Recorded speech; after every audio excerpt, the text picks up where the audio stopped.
Alors,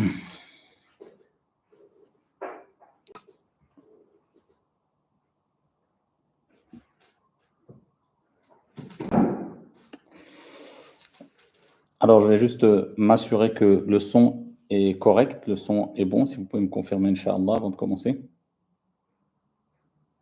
Assalamu alaikum wa rahmatullah.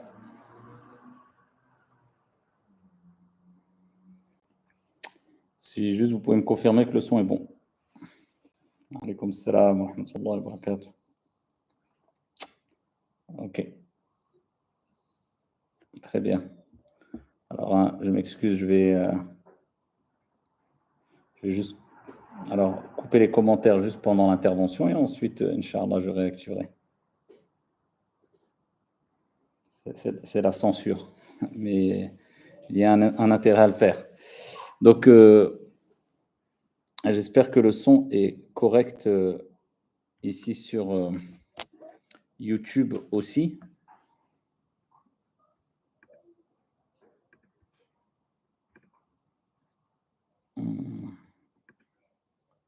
Alors, enregistré. C'est juste, vous pouvez me dire sur YouTube, est-ce que le son est correct aussi? J'ai activé les commentaires sur YouTube. Donc, si vous pouvez me le dire, Inch'Allah. Ensuite, on commence dans une ambiance détendue, hein, rien d'académique, juste simplement s'entraider afin de pouvoir accueillir le mois de Ramadan de la meilleure des manières et afin de ne pas faire partie des insouciants au début du mois de Ramadan, puisque Ramadan, vous le savez toutes et tous, c'est un marathon. Et donc, il faut bien entamer le marathon. Donc, le son est bon? Ok, très bien, barakallahu fikoum. Alors, désolé aussi, la censure ici aussi. Je vais juste couper provisoirement les commentaires, Inch'Allah.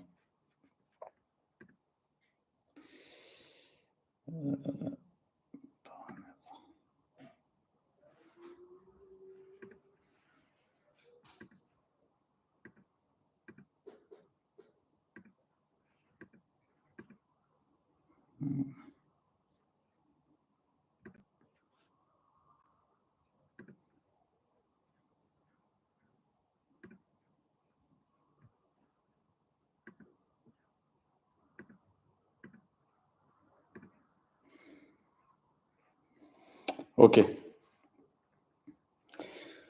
بسم الله الرحمن الرحيم الحمد لله رب العالمين وأصلي وأسلم على نبينا وحبيبنا محمد وعلى آله وصحبه وسلم تسليما كثيرا أما بعد. Alors, dans une ambiance détendue, on va prendre juste simplement 20 minutes à peu près, hein. On va s'entraider, Inch'Allah, tabaraka wa ta'ala, billahi tawfiq, afin d'entamer de la meilleure des manières ce mois de Ramadan, car Allah Azza wa Jalla a dit et rappelle, car le rappel profite aux croyants. Allahumma ja'alna minhum ya rabbal alamin, Allahumma ballighna Ramadan, ya Allah, fais-nous parvenir ce mois béni plein de trésors.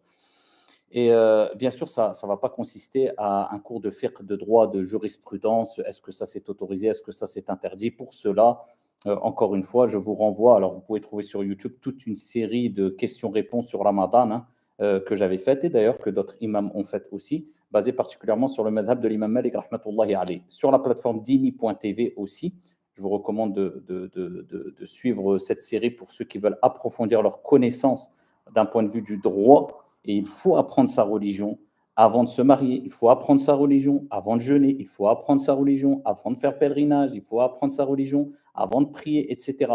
Ce n'est pas réservé aux imams, ce n'est pas réservé aux savants. La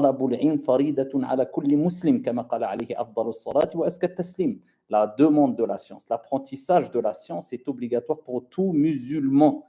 Ce n'est pas simplement pour une catégorie d'élite ou je ne sais qui encore. C'est pour tout le monde. On sera interrogé sur nos actes d'adoration. Et il est obligatoire d'apprendre ce qui est obligatoire pour nous comme pratique. D'accord? Alors, si toi, tu n'as pas les moyens physiques et financiers de faire le hajj, ce n'est pas obligatoire pour toi d'apprendre les règles du hajj. Mais si tu as les moyens physiques et financiers pour faire le hajj, tu vas faire ton hajj, tu es obligé d'apprendre les règles du hajj. Il ne faut pas te contenter simplement de dire, bon, c'est bon, il y a tel guide ou tel imam avec nous. Non, il faut que tu apprennes les règles du hajj. Pareil pour Ramadan, pareil pour Zakat. Zakat, un pilier de l'islam beaucoup délaissé et négligé malheureusement mal asaf. Donc il faut apprendre sa religion. Donc pour celles et ceux qui veulent apprendre les règles ici de de jurisprudence pour le jeûne, je vous renvoie à la plateforme dini.tv. Alors, comme tous les débuts de Ramadan, on offre le code, vous tapez Ramadan, c'est un code, et ça vous donne une réduction afin le plus grand nombre d'entre vous puissent bénéficier de la plateforme, du moins, au moins pendant le mois de Ramadan. Il y a des centaines de cours dedans, accès pour les enfants, accès pour les personnes adultes. Ça vous permet de mettre une ambiance chez vous et d'apprendre votre religion en famille. Alors, il y a plusieurs catégories de cours. Alors, je profite de ce mimbar aussi quelque part pour répondre, hein, pour celles et ceux qui ne cessent de me demander quand je vais reprendre le tome 2 de Médine, la suite des cours, puisque j'ai traité à peu près 45 cours pour les cours d'arabe, en alliant les tomes de Médine et les dialogues de l'Arabia Bayna Yedek. Le tome 1, on l'a terminé sur dini.tv et je vais bientôt entamer le tome 2, Inch'Allah, un peu de patience. Là, j'ai entamé une série de cours sur l'Aqida d'Ibn Abi Zayd al-Qayrawani qui est disponible sur la plateforme Dini TV. Et petit à petit, Inch'Allah, on alimente. Et ici, ça va être fait prochainement, Inch'Allah ta'ala. Donc ici, le but, c'est simplement de s'entraider avec un cours, une exhortation. Prenez cela comme une exhortation. Et pourquoi c'est important? Parce que, comme j'ai dit, le Ramadan, c'est un marathon. D'accord? Ce n'est pas un sprint. Ça ne sert à rien de s'efforcer de faire le maximum les premiers jours et au bout du 10e jour, on s'essouffle. Et innamal a'malu bil khawatim. Les actions ne valent que par leur fin. Souvent, la fin, c'est ce qui va confirmer ce que tu étais vraiment. Est-ce que tu étais sincère? Est-ce que tu as été régulier? Etc. Et c'est le plus important. Donc, c'est un marathon. Il faut commencer fort aussi, c'est sûr, mais il faut monter graduellement et surtout être régulier. Et de toute manière, dans notre vie de tous les jours, c'est ça qui est important. Les actions les plus aimées auprès d'Allah, comme le prophète a dit, c'est quoi? Adwamuha wa inqal, il ne faut pas l'oublier. C'est les actions qui sont régulières, même si elles sont minimes. Donc ça ne sert à rien. Un jour, je fais la prière de la nuit. Pendant 3 semaines, je ne fais plus. Un jour, je lis 30 pages du Coran. Pendant 5 jours, je lis plus de pages du Coran. Non, non. Tous les jours, lis une page de Coran, mais sois régulier. Et quand tu vois que tu as pris ton rythme de croisière, eh bien, augmente 2 pages, et ainsi de suite. C'est comme ça que le musulman intelligent, qui est doté de bon sens, réagit à travers sa pratique et sa relation avec Allah subhanahu wa ta'ala. Donc, pour entamer bien le mois du Ramadan, il faut prendre conscience de la chance qu'on a, Inch'Allah, parce qu'il reste quelques heures. On ne sait pas si Allah subhanahu wa ta'ala nous permettra, Allahumma ballighna Ramadan, mais en tout cas, Inch'Allah, si Allah nous prête vie, eh bien, dans quelques heures, on va entamer ce mois de Ramadan. Il faut prendre conscience de cette chance-là. Ibn al-Jawzi, regardez la parole extraordinaire qu'il disait. Il disait, Tallah, il jure par Allah, Ibn al-Jawzi, il dit, Tallah, law qila li ahli al-qubur, si on demandait aux habitants des tombes, les gens qui sont enterrés, les gens qui peut-être étaient avec nous l'année dernière, ou il y a 2 ans, ou il y a 3 ans, ils ne sont plus là. Ils n'ont pas cette chance de jeûner cette année. Il dit, law qila li ahli al-qubur tamannaw, demandez, espérez, qu'est-ce que vous voulez? Il dit latamannaw yawman min Ramadan. Ils auraient souhaité pouvoir vivre un jour, un jour, un jour, un jour. Nous, on a 29 jours et quelquefois, on néglige la plupart des jours. On se réveille un peu les 10 dernières nuits et encore, on fait illa man rahimallah. Si on avait dit à ceux qui étaient enterrés, demandez, qu'est-ce que vous souhaitez? Ils auraient souhaité vivre un jour de Ramadan, un seul jour du mois de Ramadan. Parce qu'ils vivent ce qu'on appelle, ils voient avec Aynul Yaqin, l'œil de la certitude, la vérité dans les tombes, ce qui se passe. Ils sont dans même ce qu'on appelle Haqqul Yaqin. Ils vivent clairement cette certitude et ils prennent conscience de la récompense de Ramadan. C'est énorme. Et Allah nous donne cette opportunité de se rapprocher de lui pendant ce mois, comme on ne peut peut-être pas se rapprocher de lui aussi facilement en dehors de ces mois-là.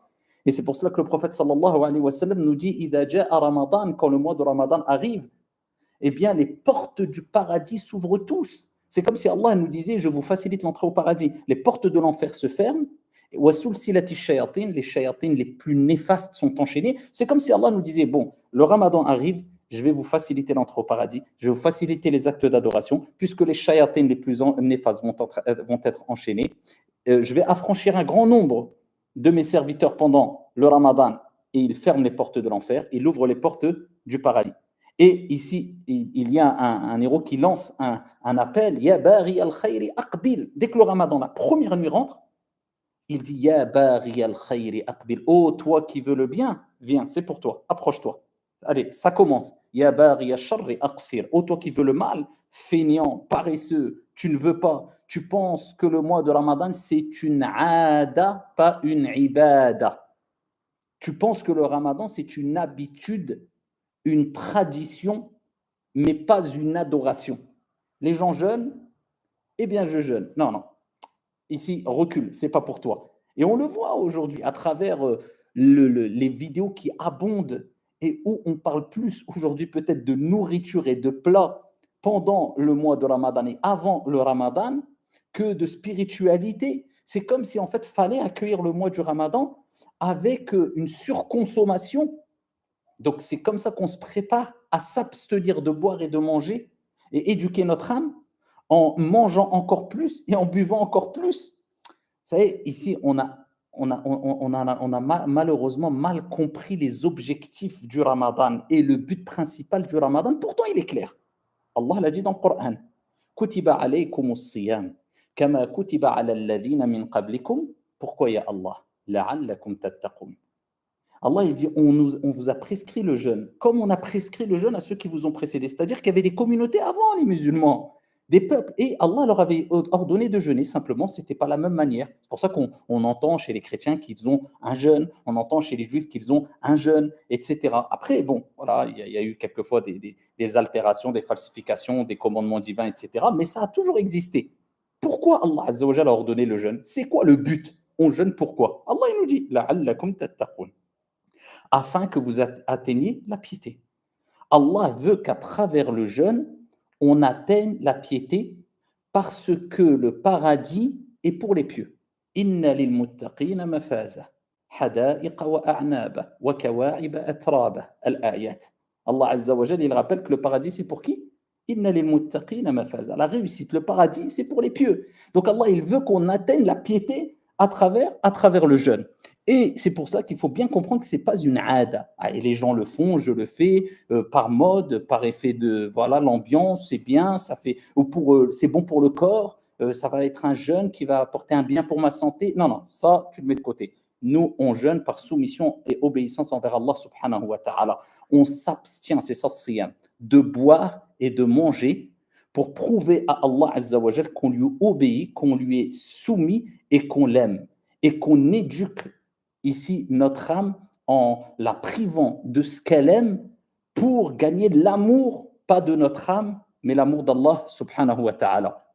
Alors la première des choses, prenez conscience déjà que quand on entame le ramadan, il faut mettre une intention. L'intention de jeûner tout le mois. Innamal a'malu bi an-niyyat. Les actions ne valent que par leur intention. C'est-à-dire que la veille de la journée du jeûne, d'accord? Il ne faut pas confondre la nuit et la journée. OK. Donc, par exemple, là, aujourd'hui, on est jeudi. Inch'Allah ta'ala. Demain, donc, il y aura cette nuit du doute. Donc, si demain, on nous annonce demain soir que samedi après-demain, c'est la première journée de jeûne, bah demain soir, on est rentré dans Ramadan à partir de le Maghreb. Demain après le Maghreb, on est rentré dans Ramadan. Il ne faut pas se tromper. Il ne faut pas se dire bah, le jour de jeûne du Ramadan, le mois du Ramadan rentre samedi. Non, vendredi à le Maghreb, ça commence Ramadan. Donc à partir de vendredi, on doit mettre l'intention de jeûner. De jeûner quel jour? Eh bien, ici, comme il est relaté dans l'école de l'imam Malik, rahmatullahi alayhi, et d'autres, une seule intention suffit. Tu mets l'intention dans ton fort intérieur de jeûner tout le mois du Ramadan. Tu mets l'intention, tu dis, Allah, j'ai cette intention-là de jeûner tout le mois du Ramadan. Ça y est, ça suffit. Parce que si tu entames ta journée de jeûne et tu n'as pas mis l'intention de jeûner, ton jeûne n'est pas valide. Donc, il faut avoir cette intention-là. Ok? Et une seule intention suffit, sauf, exemple, moi, je vais mettre l'intention demain soir, Inch'Allah, si c'est samedi, le jeûne du mois de Ramadan, de jeûner tout le mois. Une semaine après, eh bien, par exemple, une de nos sœurs est dans sa période de menstrue, ou bien un frère va voyager, il est exempté de jeûne, ou bien quelqu'un va tomber malade. Donc, il va interrompre son jeûne. Un jour, 2 jours, 3 jours, peu importe. Quand il va recommencer son jour de jeûne, là, il doit renouveler son intention. Encore pour tout le reste du mois de Ramadan.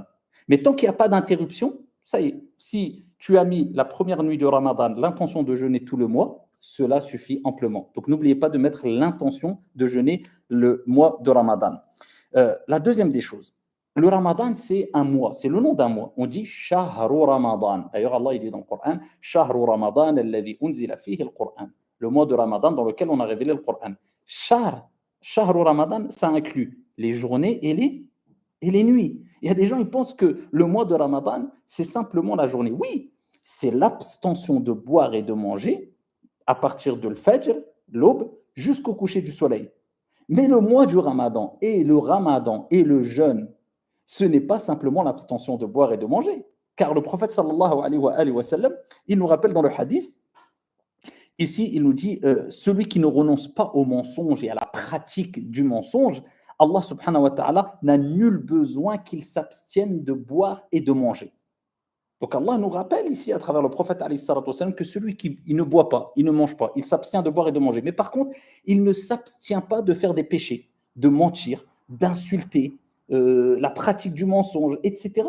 Allah il dit, il n'a nul besoin de ton jeûne, de ton abstention de boire et de manger. Puisque Siyam renvoie dans la langue arabe à l'abstention. C'est l'abstention de quoi? Oui, de boire et de manger, mais pas que. L'abstention de tout ce que Allah Azza wa Jalla et son messager détestent. Et cela, ça rentre dans le mois du Ramadan, pas que dans la journée. Donc la nuit fait partie du mois de Ramadan. Allah, il n'a pas dit les journées de Ramadan, le mois de Ramadan. Donc quand tu t'abstiens de boire et de manger la journée, abstiens-toi aussi des péchés, au mieux du moins des grands péchés, du mensonge, etc. Et quand tu as rompu ton jeûne, ne te dis pas c'est bon, maintenant c'est la fête, tout est permis. Non, non, non, même en dehors du Ramadan, tout n'est pas permis. Mais c'est encore plus vrai et applicable, on va dire, entre guillemets, pendant le mois de Ramadan. Donc là, dès que tu as rompu ton jeûne, on est toujours dans le mois de Ramadan. Donc il ne faut pas se dire maintenant c'est bon, je fais ce que je veux. Non, tu fais ce qu'Allah t'a autorisé, boire et manger. D'accord, ça, il n'y a pas de problème. Mais après, te dire, bon, je peux manger, je peux me lâcher, je peux. Non, ça, c'est encore des gens ou cette philosophie, cette pensée qui est que bah, c'est une mode, c'est une ambiance, le Ramadan, c'est même un mois festif. C'est pour ça qu'il y a des gens qui préparent des ambiances festives pendant le mois du Ramadan. Et les tables garnies jusqu'à ne plus voir l'horizon, jusqu'à ce que la personne n'ait plus le temps d'aller saller salat al-tarawih, etc. Non, ça ne veut pas dire qu'on ne peut pas bien manger. Attention, hein. Il n'y a pas de problème, mange bien, fais-toi plaisir, tant que tu as fait ton jeûne, tant que... Mais ici, ça ne doit pas empiéter sur la piété. Ça ne doit pas t'empêcher de continuer à adorer Allah, de faire l'Isha à la mosquée, de faire Salat al-Tarawih, de lire le Coran, etc., etc. Tant que c'est dans un cadre licite, sans exagération. Donc, quand on a compris ça, eh bien, alhamdoulilah, on sait que le mois de Ramadan, c'est un mois complet. D'ailleurs, le prophète, alayhi salatu wassalam, il donne aussi, c'est des exemples aussi, hein. Quand le mois de Ramadan rentre ou quand tu es en jeûne, si quelqu'un veut te combattre, veut t'attaquer, veut te provoquer, qu'est-ce que tu dis? Inni sa'im, inni sa'im. Je jeûne, je jeûne. Alors ça, c'est valable aussi en dehors de Ramadan. Regardez, un jour, le prophète, alayhi salatu wassalam, il a vu deux personnes en train de se quereller, s'énerver jusqu'à ce qu'ils aient le visage rouge. Le prophète, alayhi salatu wassalam, il a dit, je connais une parole, s'il l'avait dite, il ne serait plus dans cet état. Ils ont dit, c'est quoi, ya Rasulallah? Il a dit, c'est A'udhu billahi minash shaytanir rajim. Puisque la colère vient de shaitan aussi. Shaitan, eh bien, allume la mèche. Shaitan alimente. Ici, il rajoute de l'huile dans le feu à chaque fois. Et shaitan aime que les gens se querellent et se disputent. Et c'est pour ça que le prophète, alayhi salatu wassalam, d'ailleurs, il dit La tardab wa lakal jannah. Quand ta compagnon lui a dit, donne-moi une recommandation. Il a dit, la tardab. La tardab wa lakal jannah. Ne te mets pas en colère et tu gagneras le paradis. Donc, il faut bien comprendre c'est quoi l'abstention, le jeûne du mois de Ramadan. Et le prophète, alayhi salatu wassalam, il nous dit aussi dans le hadith authentique une expression qui veut dire honte à celui qui va participer, va jeûner le mois de Ramadan, ou malheur à lui, celui qui va atteindre le Ramadan, mais à qui on n'aura pas pardonné. C'est-à-dire, c'est comme s'il nous rappelait, c'est aïb, ar, chouma, que tu passes le mois de Ramadan, que Allah t'a choisi, Allah t'a permis de jeûner ce mois de Ramadan qui est plein de trésors, où il y a plein de bénédictions, plein de miséricordes, plein de cadeaux d'Allah, et avec ça, Allah t'a pas pardonné. C'est que vraiment tu ne méritais pas. C'est que vraiment c'est catastrophique. C'est que vraiment tu as été parmi les plus grands des insouciants. Puisque les portes du paradis sont ouvertes, les portes de l'enfer sont fermées, les miséricordes d'Allah Azza wa Jal descendent peut-être pendant ce mois comme elles ne descendent pas en dehors de ce mois de Ramadan. Il y a Laylatul Qadr qui est meilleur que 1000 mois. Il y a énormément de choses qui se passent pendant ce mois de Ramadan et le prophète il te rappelle honte, malheur à celui qui a atteint le mois de Ramadan et avec cela on ne lui a pas pardonné. Donc c'est le mois du pardon aussi. C'est pour cela qu'il faut répéter beaucoup l'istighfar. Astaghfirullah, astaghfirullah, astaghfirullah pendant Ramadan. Et particulièrement, le moment où Allah Azza wa Jal a fait l'éloge de celles et ceux qui lui demandent pardon. À quel moment? Et c'est pour ça qu'on dit toujours le Ramadan, c'est une école. Parce que le but, c'est de t'habituer, d'avoir des bonnes habitudes que tu gardes après Ramadan. Et un des signes qui va te montrer que tu as vraiment profité de Ramadan, c'est est-ce que tu auras progressé? Est-ce que tu auras évolué dans ta relation avec Allah et dans ta pratique après le Ramadan? Si tu as régressé ou si tu es toujours pareil, tu stagnes après Ramadan, donc en fait, ça t'a servi à quoi le Ramadan? Donc il faut se poser la question. Et donc il faut prendre des bonnes habitudes. Et parmi ces bonnes habitudes, eh bien, on sait que quelquefois, des gens ont du mal à se lever pour Salat al-Fajr, pour nourrir leur âme, mais par contre, quand c'est pour nourrir le ventre, pour Sahour, eh bien là, beaucoup se lèvent. Donc là-bas, c'est pas grave. Même si c'est pour nourrir ton ventre que tu as pris des bonnes habitudes, garde ces bonnes habitudes après pour nourrir ton âme, après Ramadan, pour te lever à Salat al-Fajr. Il faut que ça soit utile, cette formation, parce que c'est une formation, c'est le boost de l'année, quelque part, le mois de Ramadan. Et Allah Azza wa Jalla, il nous dit quoi? Wal mustaghfirina bil ashar. Et on dit as-suhour, ou as-sahour, le repas qu'on prend pendant ce moment as-suhour. Donc Allah il dit wal mustaghfirina bil ashar. Allah il fait l'éloge de ceux qui font l'istighfar. À quel moment? Bil ashar. C'est quand l'ashar? C'est au moment de suhour, c'est quelques instants avant le fajr. Par exemple, on va dire à peu près 30 minutes avant le fajr jusqu'à le fajr. Bah, ce moment-là, c'est un moment où il est bon de faire beaucoup d'istighfar. Allah, il a fait l'éloge. Donc, quand tu te réveilles et que ce n'est pas encore le fajr, c'est là où il est bon de faire des prières de la nuit, car Allah descend au ciel le plus bas du descente qui convient à sa majesté, et qui dit qui me demande que je lui donne, qui m'invoque que je accepte son invocation, et qui me demande pardon que je lui pardonne. Allah Azza wa Jal, lui-même, il t'interpelle. C'est à ce moment-là il faut prier, même deux rak'at. Et beaucoup dire astaghfirullah, astaghfirullah. Donc quand vous allez vous lever, Inch'Allah, pour remplir votre ventre et nourrir votre âme aussi pendant Ramadan, eh bien sachez qu'il ne sera pas encore le fajr, parce qu'on doit arrêter à le fajr de boire et de manger. Bah, à ce moment-là, répétez beaucoup astaghfirullah, astaghfirullah. Et sachez qu'à ce moment-là, vous faites partie de celles et ceux dont Allah a fait l'éloge dans le Coran quand il a dit wal mustaghfirina bil ashar. Celles et ceux qui demandent le pardon, qui se repentent à ce moment-là, bil ashar, au moment du suhour. D'accord? Répétez beaucoup astaghfirullah, astaghfirullah, astaghfirullah, juste avant le fajr. D'accord? Et d'ailleurs, vous savez que dans l'école de l'imam Malik, rahimahullah ta'ala, il recommande, bien sûr, al-imsak, l'abstention, donc à peu près 20 minutes, 15 minutes, 20 minutes avant al-fajr. D'accord, comme il est relaté que le prophète le faisait dans certains hadiths et athar de Anas radiallahu anhu arda, et d'autres, ils ont rappelé qu'il récitait une partie du Coran entre le moment où il s'abstenait de boire et de manger et l'heure de l'fajr. Ce n'est pas obligatoire.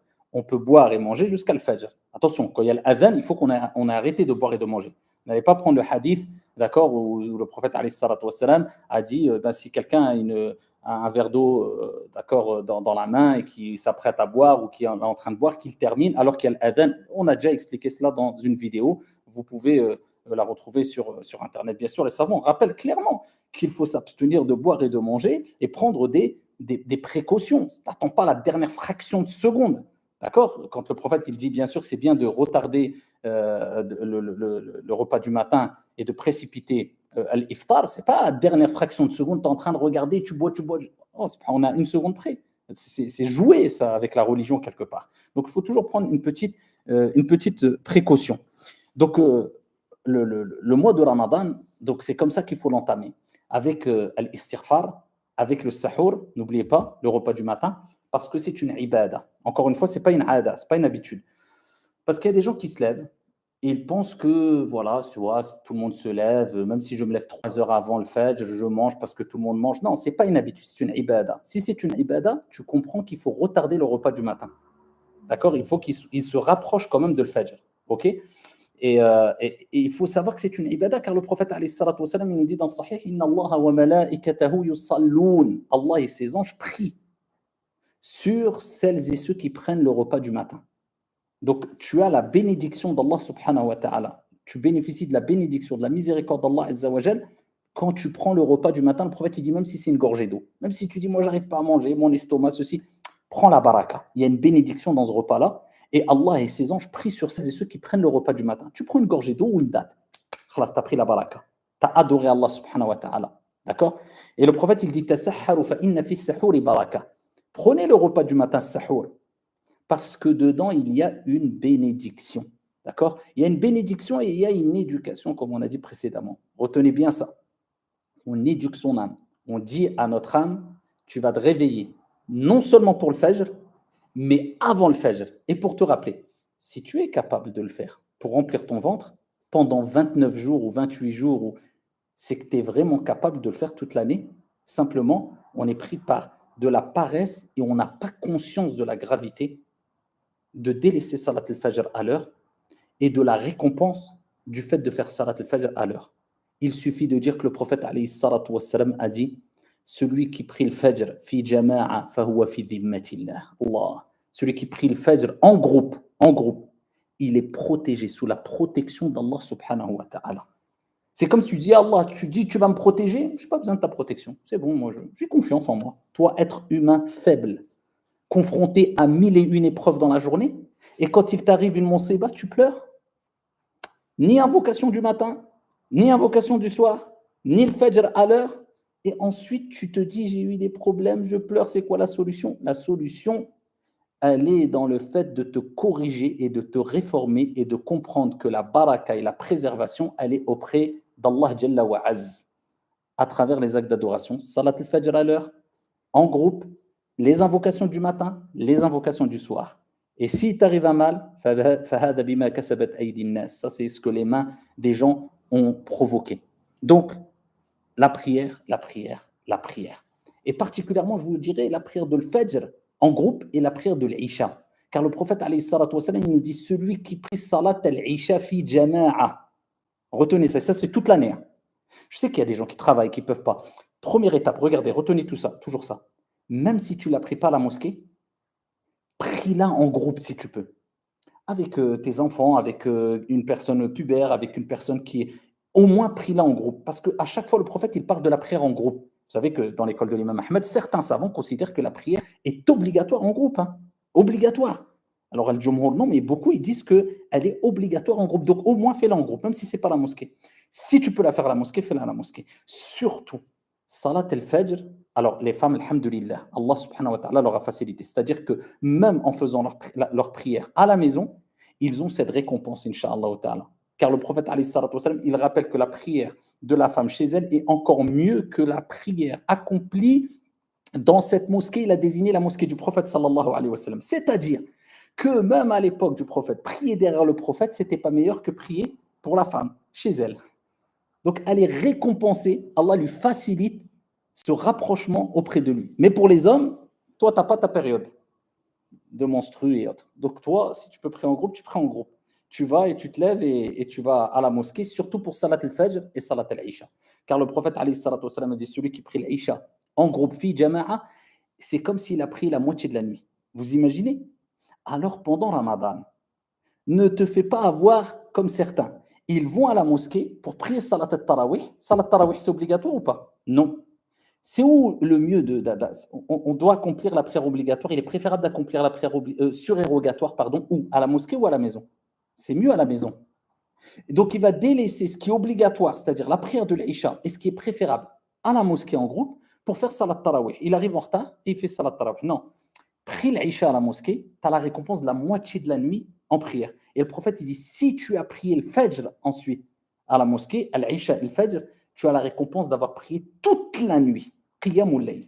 C'est pour ça que toute votre vie, toute l'année, essayez de prendre cette habitude de toujours prier l'Isha et le Fajr en groupe à la mosquée. Si tu ne peux pas vraiment, bah, au moins en groupe, même si c'est chez toi ou dans le bureau, etc. Comme ça, à chaque fois, tu te dis, Alhamdulillah, j'ai terminé ma journée en prière en groupe, j'ai commencé ma journée prière en groupe, j'ai la récompense de toute la nuit en prière. C'est 2 prières ici qu'il faut essayer de ne jamais, jamais, jamais délaisser. Alors bien sûr, celles et ceux qui nous disent, est-ce que si je jeûne et je prie pas, mon jeûne est accepté? On n'est même pas dans accepter ou pas. C'est honteux de vouloir passer à ce pilier de l'islam qui est très important, mais qui vient après le pilier le plus important, qui fait partie des piliers les plus importants, as-salah. Comment ça, tu délaisses la prière qui est obligatoire 5 fois par jour toute l'année, et c'est sur la première des choses sur laquelle on va rendre des comptes au jour de la résurrection, pour une ibada qui est très importante, mais qui a lieu une fois dans l'année? faites votre prière, c'est le moment. C'est le moment, alhamdulillah, de commencer de prendre des bonnes résolutions. On n'a pas été créé sur terre en vain. وَمَا خَلَقْتُ الْجِنَّ وَالْإِنسَ إِلَّا لِيَعْبُدُونَ. Allah a dit, je l'ai créé les djinns et les hommes que pour m'adorer. Il n'y a rien qui va être profitable concernant les biens matériels de ce bas monde, si ce n'est tes actes d'adoration. Ça, il faut le comprendre. Personne ne va venir t'aider dans ta tombe. C'est pas ton diplôme, c'est pas ton argent, c'est pas... Non, c'est tes actes d'adoration. D'ailleurs, le prophète alayhi salatu wassalam a dit Al-Qur'an et As-Siyam, ils viendront intercéder en ta faveur au jour de la résurrection. Allah. Et c'est le mois du Qur'an. Alors toute l'année, c'est le mois du Qur'an. On doit lire le Qur'an toute l'année. Mais le mois de Ramadan, Shahru Ramadan, alladhi unzila fihi Al-Qur'an. C'est le mois où le Coran a été récité. C'est pour cela que les salafs lisaient encore plus le Qur'an. Donc ils avaient l'habitude de finir le Qur'an tous les 7 jours en lecture. Et ça, c'était toute l'année d'ailleurs. Alors que dire des gens qui n'ont peut-être qui ne lisent pas le Coran tout entièrement pendant le mois de Ramadan, ou peut-être qui n'ont jamais lu le Coran entièrement une fois dans leur vie. Billahi alaykoum, il n'y a pas un gros problème. Il y a des gens qui ne sont même pas musulmans, juste d'un point de vue culturel, intellectuel, ils ont lu la Bible, la Torah et le Coran, plein. Et nous, on se dit musulmans, et on se dit se référer au Coran et à la Sunna. C'est le premier fondement. Le Coran, la meilleure des paroles, Kalamullah, la parole d'Allah. Tu dis peut-être à une personne, combien de fois tu as lu le Coran en entier, en entier? La première référence pour les musulmans. Dans ta vie, peut-être il te dira, je n'ai pas lu une seule fois. Même s'il te dit en français, allez, disons en français, allez, allons-y. Au moins en français, peut-être même pas une fois. Mais qu'est-ce qu'on va présenter à Allah demain au jour de la résurrection? Et nous sommes à l'aise, comme si tout était bien. On est blindé en hasanat, tout va bien pour moi, c'est bon. Tu n'as même pas lu le Coran une fois peut-être. Je ne te parle pas, tu n'as pas lu tous les mois. Je ne te parle pas, tu n'as pas appris le Coran par cœur ou une partie du Coran. Je te parle de lire une fois dans ta vie. Donc, il y a un problème. Eux, ils lisaient tous les 7 jours, toute l'année. Ils avaient l'habitude de lire 7 jours, les salafs. Au moins, ce qui était recommandé, c'était de lire une fois par mois. Tu lis le Coran une fois par mois. Donc, il faut s'efforcer. Il faut s'efforcer à faire de l'effort. Première des choses, apprendre la langue arabe. C'est facile, apprendre l'arabe. Quand tu as appris l'arabe, prends des nouvelles résolutions, monte un peu de niveau. Tu apprends l'arabe. Après, tu lis tout doucement, même si tu vas doucement. Une lettre du Coran, c'est 10 hasanat. Combien de milliers de hasanat tu perds en ne lisant presque jamais le Coran? Imagine-toi, tu lis juste 2 pages de Coran par jour. Toute ta vie comme ça, des milliers de hasanat. Et une hasanat, elle efface les péchés, etc., etc. Au jour de la résurrection, on dira récite et monte les degrés du paradis. Ton degré s'arrêtera par rapport à ce que tu avais l'habitude de réciter ici-bas. Donc, quelle est notre relation avec le Coran? Et comme il est dit, les salafs disaient, le Coran c'est comme un ami intime, plus tu le fréquentes et plus il te dévoile ses secrets. Il y a une personne qui a dit à un cheikh, comment était la relation des salafs, des pieux prédécesseurs avant avec le Coran? Comment ils réagissaient avec le Coran? Il dit, ils avaient la même relation que vous avez aujourd'hui, vous, avec votre téléphone. Vous voyez, quand on est dans la rue, tout le monde est avec son téléphone, matin, midi et soir. Ben, eux, c'était comme ça, mais avec le Coran. Ça, c'est vivre avec le Coran. Ça, c'est faire partie de Ahlul Coran wa khassatuh. Les gens qui font partie du Coran, qui vivent avec vraiment le Coran. Et le prophète, il dit, le Coran et la prière, ils vont venir intercéder. Ils vont venir intercéder en faveur de ceux qui jeûnaient, ceux qui... le Coran et le Siyam, pardon. Ceux qui jeûnaient et ceux qui lisaient le Coran. Le Coran va dire, Ya Allah, je l'ai privé de dormir. C'est-à-dire que les gens lisaient le Coran le soir, quand ils faisaient la prière, quand ils lisaient le Coran le soir. Laisse-moi intercéder. Et il intercédera. Le jeune va dire, Ya Allah, vous imaginez Siyam. Ya Allah, je l'ai empêché de boire et de manger. Laisse-moi intercéder pour lui. C'est pas ton sahab qui avait une relation avec toi que pour dunya ici-bas, ton copain ou ta copine, et qui avait que des intérêts mondains qui vont t'aider, à qui tu voulais plaire parce que tu avais peur d'être mis sur le côté. Allah a dit le jour où le frère fera de son frère, de son père et de sa mère, de sa compagne, de son conjoint et de ses enfants. Tout le monde va prendre la fuite. Nafsi, nafsi, nafsi. Mais par contre, regarde les actes d'adoration.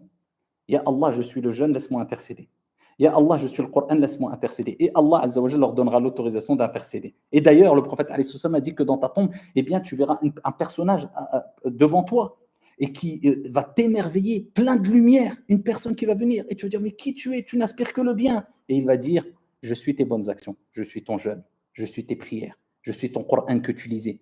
Tu vois, quand tu faisais les efforts à apprendre le Coran, à lire, et tu voyais les gens s'amuser, et tu faisais des efforts pour aller à la mosquée, et les gens faisaient n'importe quoi, et tu faisais des efforts pour aider les gens et faire le bien et dire des bonnes paroles, et les gens insultaient, tu faisais des efforts pour... Eh bien, ça va se matérialiser quelque part en un bonhomme, une personne qui va venir et qui va t'aspirer le bien et qui va être illuminé. Il va dire, je suis tes bonnes actions. Contrairement à l'autre personne qui va voir un homme effrayant, il va dire qui tu es. Il va dire, je suis tes mauvaises actions, ton mensonge, le délaissement de ta prière, combien de fois tu as fait du mal, ton vol, ton meurtre, ton agression, ta colère. Ça va se matérialiser en un homme qui va t'effrayer. Voilà, qu'Allah Azza wa Jalla nous en préserve. Donc, c'est le mot du Coran. Mettez-vous un programme. Tous les jours, tu lis, par exemple, alors on commence par ça, tous les jours, tu lis 20 pages, 2 hizb. Le ramadan termine, tu as fini le Coran. 20 pages, quelqu'un qui a une lecture assez normale, il va faire 15 minutes, 30 minutes. Si tu ne peux pas, dis-toi, je lis la moitié du Coran, 10 pages par jour, 5 pages, 5 pages. Allez, tu ne peux pas, tu lis 2 pages, et ainsi de suite. Mais tous les jours, il faut qu'il y ait une lecture. Et là, il faut se concentrer le plus possible sur la lecture. Même certains savants disent celui qui apprenait le Coran, les savants avaient l'habitude, et les pieux prédécesseurs, de laisser les autres sciences se concentrer que sur la multiplication de la lecture du Coran. Alors, le sahur, on en a parlé, l'istighfar, on en a parlé. Parmi les choses à faire aussi, c'est nourrir. Le prophète alayhi salatu wassalam, a dit celui qui nourrit un jeûneur, vous savez, pour rompre son jeûne, si toi tu le nourris, tu as la même récompense tu as la récompense de son jeûne, sans que cela n'enlève en rien à sa récompense. Toi, tu vas voir un jeûneur dans la rue, surtout s'il est dans le besoin, tu lui dis, tiens, tu lui donnes une date pour rompre son jeûne. Certains savants disent qu'il faut que ce soit un repas qui le rassasie. Imagine-toi, tu prends 10 personnes, tu les nourris. Leur 10, le jeûne de ces 10 personnes, alors qu'on avait dit qu'un jour de jeûne, c'est énorme, tu as la récompense du jeûne de ces 10 personnes-là. Donc, c'est pour ça que c'est bien de prendre l'habitude de nourrir des jeûneurs pendant le mois de Ramadan. Et ce n'est pas forcément des pauvres. Ça peut être même des personnes qui sont dans une certaine aisance, etc. Mais prenez l'habitude de nourrir les jeunes pendant le mois de Ramadan et surtout multiplier les aumônes. Parce que toutes les actions que vous allez faire pendant ce mois de Ramadan auront beaucoup plus d'importance. C'est le mois de la générosité. Le prophète alayhi salatu wassalam était généreux et il était encore plus généreux ici pendant Ramadan, comme il lisait le Coran et il lisait plus le Coran. Pendant Ramadan, il multiplie parce que ici, les actes d'adoration, il multiplie les actes d'adoration, ils ont beaucoup plus d'importance pendant le mois de Ramadan qu'en dehors du mois de Ramadan. Et enfin, n'oublie pas que la dua, elle est acceptée. Comme le prophète alayhi salatu wassalam a dit dans plusieurs hadiths. Dans un hadith, il dit qu'il y a 3 invocations qui ne sont pas rejetées: l'invocation du père envers ses enfants, l'invocation du voyageur et l'invocation du jeûneur. Ça veut dire que quand tu fais même un jeûne surérogatoire, eh bien, pendant que tu jeûnes, l'invocation est acceptée. Que dire du jeûne de mois de Ramadan? C'est pour ça que le prophète il a précisé aussi dans un autre hadith, il dit l'invocation que tu fais au moment où tu vas rompre ton jeûne. Parce que ça y est, là, tu es en train de concrétiser ton jeûne. Tu finis ton jeûne. Donc, tu es au bout de la journée de jeûne. Juste quand tu vas rompre ton jeûne, il dit à ce moment-là, le dua est accepté. Donc, chaque soir, n'oubliez pas de faire des invocations ici au moment où vous allez rompre le jeûne. Et il y a une invocation qui est bien de faire, plusieurs invocations. Parmi ces invocations, alors je ne rentre pas dans tout ce qui est technique, comme je vous ai dit. Pour cela, encore une fois, suivez des cours de fiqh académiques, etc. Et le but, c'est simplement de faire ce rappel-là. Maintenant, si vous voulez quelque chose de régulier au niveau spirituel pendant tout le mois de Ramadan, il y a beaucoup de plateformes que vous retrouvez maintenant sur Internet pour toute la famille. Et comme je vous ai dit précédemment, vous pouvez retrouver Dini TV. Vous tapez dini.tv. Et là, il y a des cours vraiment académiques ou même des cours de rappel de manière générale ici que vous pouvez suivre pendant tout le mois de Ramadan. Et c'est important de prendre l'habitude d'avoir une ambiance en famille. C'est-à-dire que d'instaurer un rappel journalier, même si minimum soit-il, même 5 minutes, 10 minutes, mais dans la maison. C'est une source de baraka, de bénédiction. Les anges se rapprochent des maisons où la parole d'Allah Azza wa Jal est mentionnée. C'est bien de prendre ces habitudes-là et pas avoir ici une ambiance familiale où on se réunit que pour regarder, je ne sais pas quoi, un film Netflix ou pour je ne sais quoi, où on se réunit même plus. Non, il faut des cercles d'évocation et d'invocation, car pendant ces cercles d'évocation et d'invocation, il y a le prophète alayhi salatu wassalam qui a dit les anges cherchent ces cercles-là ils les entourent de leurs ailes, la miséricorde d'Allah Azza wa Jal, eh bien, descend et Allah subhanahu wa ta'ala les mentionne, ces gens-là. Euh, et donc, c'est pour cela que essayez de mettre une ambiance à travers des cours, des séries que vous mettez. Par exemple, prenez une petite série sur Tafsir, les Juz Amma, ou bien sur la vie des prophètes, ou la vie du prophète, ou pour apprendre l'arabe. Essayez de mettre une ambiance ici, chez vous, en famille, Inch'Allah ta'ala. Donc voilà, c'était quelques points que je voulais rappeler ici. Alors, il y a beaucoup de choses à dire pendant le Ramadan. Il y a beaucoup de rappels qui sont faits sur Internet sur le mois de Ramadan. Mais c'était comme, voilà, on est à un jour approximativement du mois de Ramadan. C'est toujours bien de refaire une petite nouvelle piqûre de rappel afin de se motiver ensemble et de se remettre un peu dans le bain et dans l'ambiance et de comprendre que le mois de Ramadan, comme j'ai dit précédemment, c'est une ibada, pas une aada. C'est une adoration, pas une habitude ou une tradition, comme certains pensent et laissent croire aussi quelque part à travers leur comportement et leurs paroles, directement ou indirectement.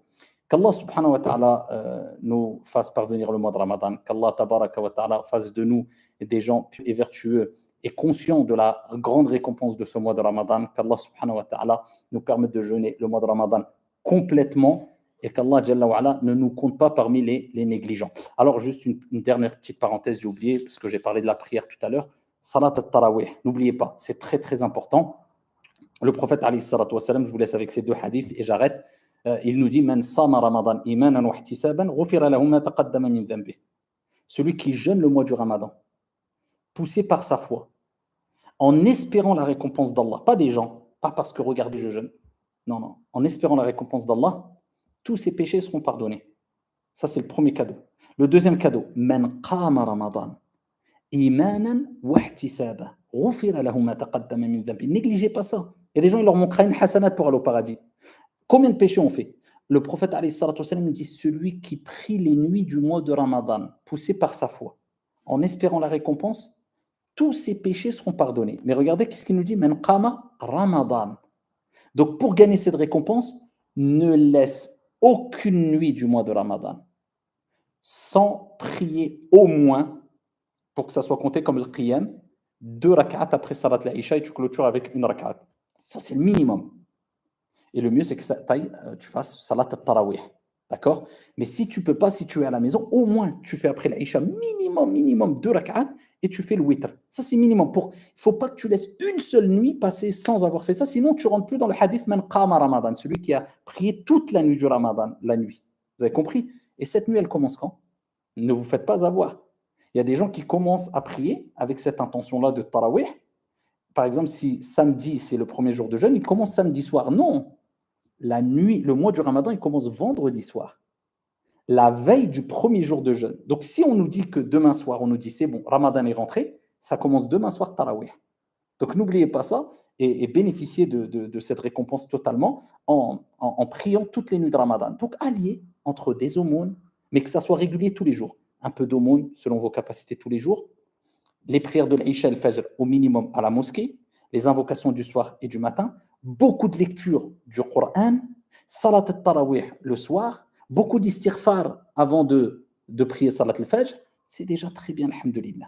Et une dernière chose pour celles et ceux qui vont à la mosquée pour salat al-tarawih, si c'est pour aller déranger les voisins, si c'est pour aller, excusez-moi du terme, mais casser la tête à ceux qui veulent prier, là vous allez pour faire quelque chose de surérogatoire en faisant quelque chose d'interdit, de haram, à savoir déranger les gens pendant qu'ils font la prière et déranger les voisins. C'est mieux que vous restiez chez vous.